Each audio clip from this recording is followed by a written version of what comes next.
Mỗi sớm mai chúng ta mở mắt trong ánh bình minh của một ngày vừa mới bắt đầu, phải ý thức rõ mình cần phải làm gì. Đó là điều rất là quan trọng. Người ta thường bỏ quên sự cảm ơn. Con người phải khắc ghi trong lòng những điều mà mình đang mang ơn, giống như là cây cối, hoa, gió, nước, không khí đều không thuộc về chúng ta. Càng nên biết ơn đối với tất cả, luôn mang trong lòng sự cảm ơn để sống và tư duy. Như vậy chúng ta sẽ gặt hái được nhiều điều hơn, không phải là việc vô bổ. Nếu mọi thứ đều vô bổ, chẳng phải chúng ta đều sinh bệnh hết rồi sao?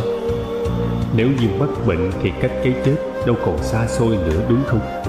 Chúng ta mang trong lòng sự cảm ơn, cũng giống như đóa hoa tuyệt đẹp đang khoe sắc giữa thế gian này.